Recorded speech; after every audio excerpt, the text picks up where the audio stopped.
Hello guys, welcome back to my channel art ज्ञान कला। मैं हूं ज्योति चौहान आप लोगों के सामने। और देखिएगा, आज आपको कुछ इन्फॉर्मेशन देने जा रही हूं और इन्फॉर्मेशन है कि जो आपकी एनवीएस और केवीएस की वैकेंसी है उनका नोटिफिकेशन आपका जारी होने वाला है। तो जल्दी ही नोटिफिकेशन आने वाला है, कौन कौन लोग एलिजिबल हैं।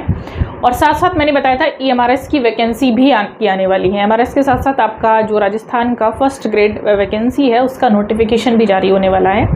तो जल्दी ही आने वाले टाइम में आपका इवन इस मंथ के एंड तक आपकी सारी वैकेंसीज आ जाएंगी। अब आपको तैयारी करनी है, तो सबसे पहले तैयारी के साथ साथ मैं क्वालिफिकेशन भी बता देती हूँ, क्योंकि नोटिफिकेशन जब तक आएगा आप लोग जो एलिजिबल हैं वो लोग तैयारी कर सकते हैं। तो सबसे पहले मैं बात करूँगी एनवीएस वैकेंसी की। एनवीएस और केवीएस दोनों में सेम ही क्वालिफिकेशन होता है, ठीक है।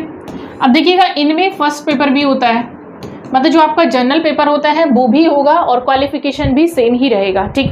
लास्ट टाइम क्या हुआ था, इनमें ड्राइंग एंड पेंटिंग को नहीं लिया गया था। अब तक आपने देखा ड्राइंग एंड पेंटिंग को लिया जा रहा था, बट अब नहीं लिया जा रहा है। तो यहाँ से अभी भी इसमें ड्राइंग एंड पेंटिंग को लिया नहीं जाएगा, ठीक है।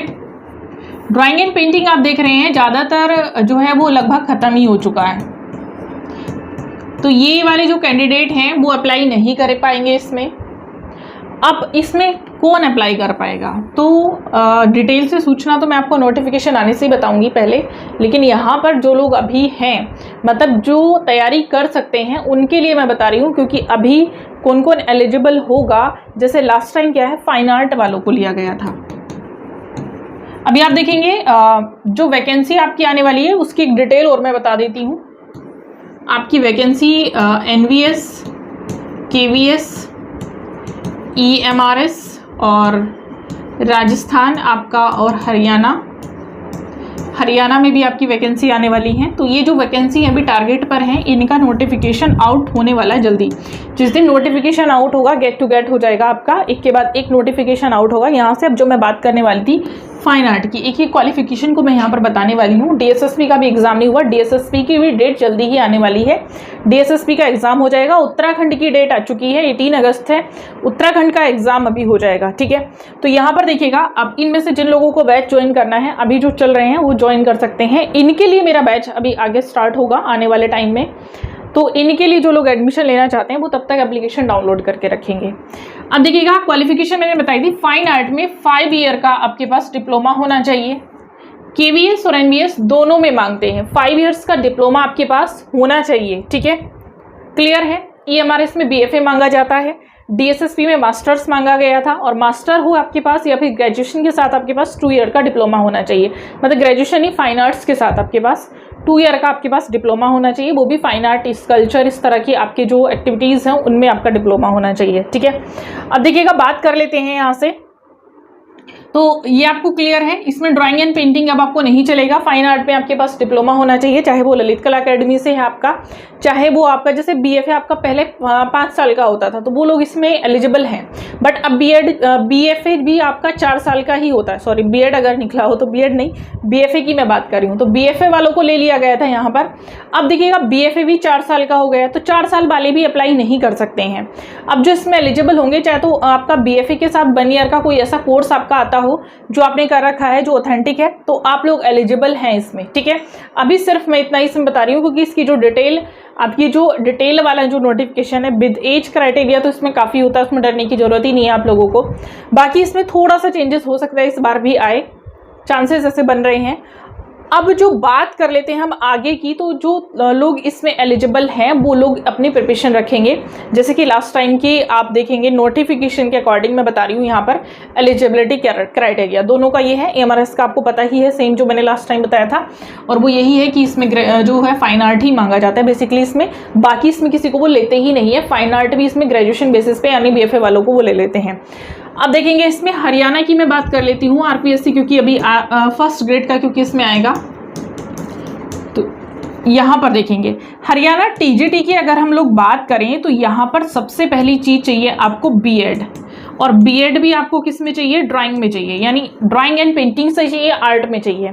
अब सेम चीज़ यहाँ पर भी बनती है, ड्राइंग एंड पेंटिंग वालों को यहाँ पर अभी जो नियुक्ति हुई है लास्ट टाइम पीजीटी वालों की, टीजीटी वालों की, तो टीजीटी और पीजीटी यहाँ पर दोनों में बीएड चाहिए, प्लस एक चीज़ और चाहिए यहाँ पर आपका HTET क्वालिफाई होना बहुत ज़रूरी है।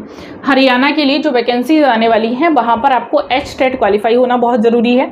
सेकंड चीज़ यहाँ पर क्या है देखिएगा, अभी तक तो ड्राइंग एंड पेंटिंग वालों को इन्होंने ले लिया था, उसमें भी कहीं ना कहीं कोई ना कोई प्रॉब्लम थी, माइनर सी प्रॉब्लम मैं बताऊंगी, बाकी ले लिया गया था। फाइन आर्ट का जो चक्कर है वो यहाँ पर भी सेम था, लेकिन ड्राइंग एंड पेंटिंग से यहाँ ले लिया गया था। तो यहाँ पर मैं ये कह सकती हूँ ड्राइंग एंड पेंटिंग को लिया जाएगा, बट बीएड आपके पास होना चाहिए, ठीक है। और उसके साथ साथ HTET आपका होना चाहिए।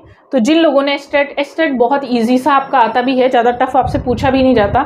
जिन लोगों ने HTET क्वालिफाई किया हुआ है तो वो लोग यहाँ पर तैयार रहें, क्योंकि पीछे कुछ वैकेंसीज को ऐसा लिया गया था यहाँ पर जो जिन्होंने बीएड नहीं किया था, बट अब विदाउट बीएड, नॉन बीएड जो है यहाँ पर उनको नहीं लिया जाएगा, ठीक। आर्ट के साथ बीएड होना बहुत ज़रूरी है, तो ये चीज़ ध्यान रखेंगे यहाँ पर। तो इसका मतलब कुल मिला के, हाँ एक चीज़ और, कुछ लोग क्वेश्चन करते हैं मुझसे कि मैम क्या हम बीएड कर लें, क्या हम एमए कर लें तो हम एलिजिबल हो जाएंगे। आज मैं उनका आंसर यहाँ पर करने वाली हूँ।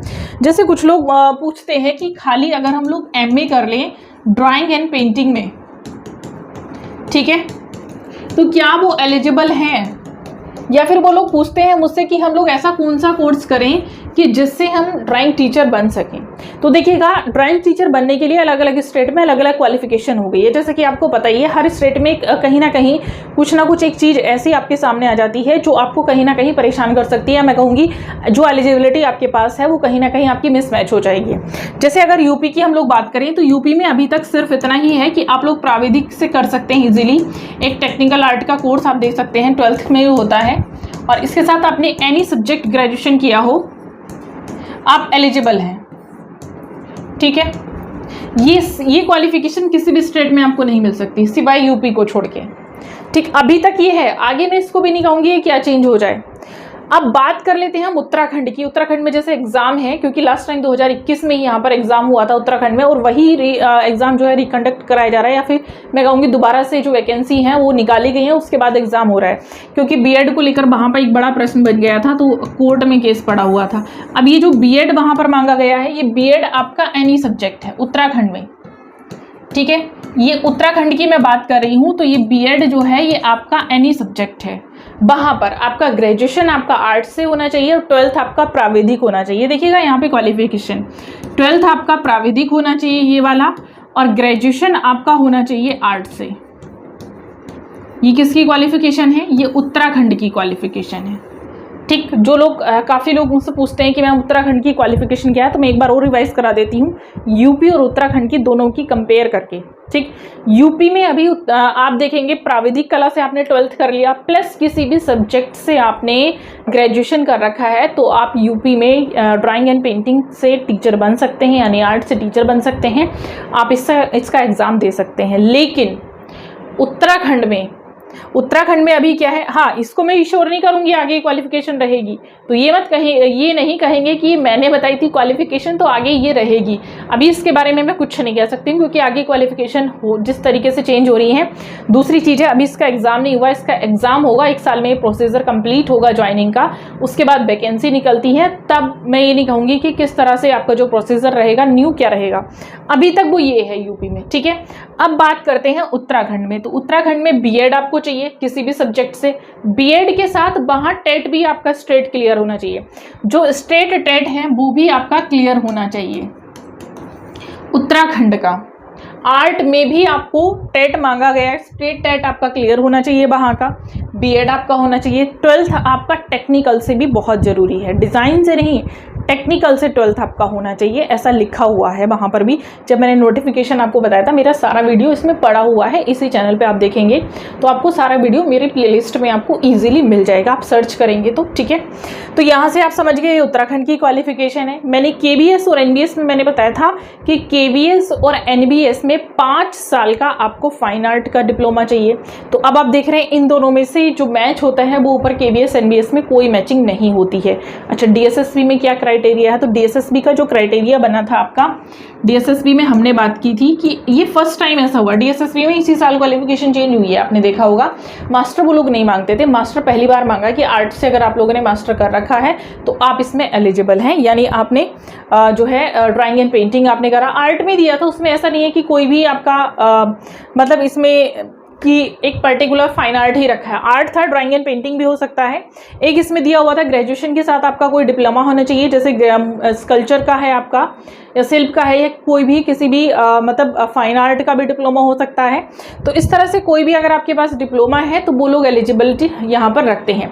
मतलब कुल मिला के चीज़ें आप देख रहे हैं, जैसे बीएड को हमने देखा था कि 2 साल का बीएड है, तो मैं ये कह सकती हूँ, हाँ एक बहुत ज़रूरी चीज़ है कि 2 साल का बीएड ना करके आप फाइन आर्ट से अगर आप लोग कर रहे हैं तो ज़्यादा अच्छा है।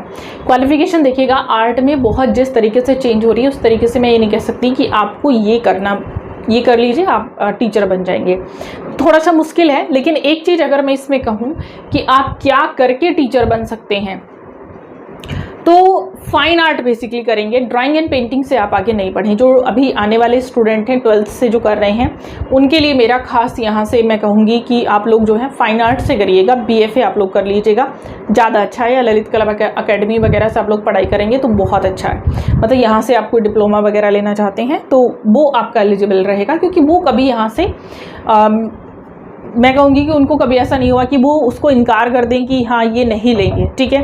अब एक चीज़ और मैं यहाँ पर आप सब लोगों को समझाना चाहूँगी, बार बार मैं समझाती हूँ, मैं पहले भी समझा चुकी हूँ। मेन चीज़ ये है कि अगर आप लोगों की एक एज हो चुकी है कि 30 है या 35 है, अब आप लोग सोचते हैं कि हम लोग ग्रेजुएशन कर ले आर्ट्स से और हम लोग एलिजिबल हो जाएंगे आगे किसी वैकेंसीज के लिए, तो ऐसा मत करिएगा। इस एज में आके 25 के बाद अगर आप सोचना शुरू करते हैं कि ग्रेजुएशन कर लें या फिर हम लोग BFA कर लें, तो 4 साल आपको BFA करने में लगेंगे, आपकी एज भी हो जाएगी। दूसरी चीज़ मैं ये कहूँगी, 4 साल के बाद पता लगा गवर्नमेंट उठा के आपकी क्वालिफिकेशन चेंज करते, तो आपने क्या किया, पैसा वेस्ट किया। उस पैसे को अगर आप किसी मेहनत में लगाएंगे, बुक्स खरीदने में लगाएंगे, कोचिंग करने में भी अगर आप लोग लगाते हैं, मतलब कहीं पर आप लोग पढ़ाई करने में लगाते हैं और उससे आप कुछ नया शुरू करने की कोशिश कर रहे हैं, तो मैं मानती हूँ वो भी बहुत अच्छा है, क्योंकि आर्ट आपको स्कोप काफ़ी देती है। ऐसा नहीं है टीचिंग ही एक आपका इसमें जॉब बचा हुआ है, आर्ट में करने के लिए क्रिएटिव चीज़ें बहुत ज़्यादा हैं। तो आप क्रिएटिव भी कुछ भी करके, जिन लोगों ने उसको डिटेल से पढ़ा है मैं मानती हूँ वो लोग इसमें क्रिएटिव करके कुछ भी कहीं ना कहीं से आर्ट से बहुत ज़्यादा स्कोप है, तो वो आप लोग अप्लाई कर सकते हैं। इवन आप देखेंगे आर्किटेक्चर वगैरह में भी वैकेंसीज निकलती है, थोड़ा सा एग्जाम उसमें टफ होता है क्योंकि प्री भी होता है, मेंस भी होता है, इंटरव्यू भी होता है, तो वहाँ भी कुछ लोग अप्लाई कर सकते हैं। बट उसकी जो क्वालिफिकेशन होती है वो थोड़ी सी कम ही होती है, 30 में भी 28 शायद होती है, 27, क्योंकि उसमें आप एक बार चेक कर लीजिएगा। आते हैं हर साल फॉर्म आते हैं, फेब मार्च में आते हैं, तो जब इस बार वो आएंगे तो मैं आपको क्वालिफिकेशन उसकी बताऊंगी क्या क्राइटेरिया है आर्ट से रिलेटेड, उधर भी आप जा सकते हैं। प्राइवेट सेक्टर में भी इसका काफ़ी अच्छा स्कोप है। बस बात करते हैं गवर्नमेंट की। कुछ लोगों को जैसे गवर्नमेंट चाहिए, हाँ अगर आपको टीचर ही बनना है तो आप देख सकते हैं प्रोसीजर जो है इसका, या क्वालिफिकेशन का ही जो प्रोसीजर है वो किस तरीके का बन चुका है। अगर आप टीचर बनना चाहते हैं तो ध्यान रखें कि एक स्टेट पर ही फोकस कर पाएंगे। अगर आप सोच रहे हैं कि हम उत्तराखंड में भी अप्लाई करें, दिल्ली में भी अप्लाई करें, KBS NBS में भी अप्लाई करें, तो मेरे ख्याल से कहीं ना कहीं गवर्नमेंट ने यही सोचा है कि एक कैंडिडेट एक जगह अप्लाई करे, इसीलिए अलग अलग जगह की जो क्वालिफिकेशन है वो चेंज हो गई है। ठीक, तो कोशिश करेंगे। और स्पेशली मैं ये कहूँगी कि आपने देखा होगा कि जो EMRS की जो वैकेंसी थी लास्ट टाइम जो आई थी, उसमें मैंने पहले भी बोला था लैंग्वेज आपका मेन है, तो लैंग्वेज को आपको प्रिपेयर करना है। वहाँ पर EMRS का पेपर बहुत इजी था, मैंने पहले भी बताया था कि इस तरह से पेपर आएगा और इजी ही आया। तो EMRS का पेपर जो लोग क्लियर कर चुके थे, लैंग्वेज की वजह से रह गए थे, वो लोग अभी से अपने लैंग्वेज की प्रिपरेशन कर लीजिएगा अगर आपको दोबारा अप्लाई करना है तो, क्योंकि लैंग्वेज की प्रिपरेशन अभी से करेंगे तो उस टाइम आप सब्जेक्ट पर फोकस कर सकेंगे। और दूसरी चीज़ ये है कि EMRS का पेपर इस बार जब भी होगा तो वो इतना ईजी नहीं आने वाला है जितना ईजी लास्ट टाइम था। वो फर्स्ट टाइम आया था इसलिए इतना ईजी आया था, दोबारा इतना ईजी नहीं आएगा। तो लैंग्वेज को अभी से पढ़ लीजिएगा, उसके बाद आप अपने कंसर्न सब्जेक्ट पर फोकस करेंगे तो, और रिवीजन जो रहेगा सिर्फ लैंग्वेज का रहेगा, क्योंकि काफ़ी सारे लोग ऐसे थे जो 1-1, 2-2 नंबर से भी रहे थे। मुझे बाकी लोगों ने बताया भी था कि मैम हम 1 नंबर से रह गए, 2 नंबर से रह गए, और सिर्फ लैंग्वेज की वजह से रह गए थे। आर्ट में उनका बहुत अच्छा स्कोप उन्होंने किया था, बहुत अच्छा स्कोर वो करके गए थे, बट आर्ट में खाली आर्ट में अगर आप अच्छा कर रहे हैं और फर्स्ट पेपर अच्छा नहीं कर रहे तब भी आप मेरिट में आने से रह जाते हैं। ठीक है, तो ये थी आपकी कुछ इन्फॉर्मेशन। इसके बाद मैं आगे जो आपको कुछ नए वीडियो में कुछ नई चीज़ें लेकर आऊँगी। तब तक के लिए thank you so much. Please like share and subscribe करेंगे। मिलेंगे नेक्स्ट वीडियो में।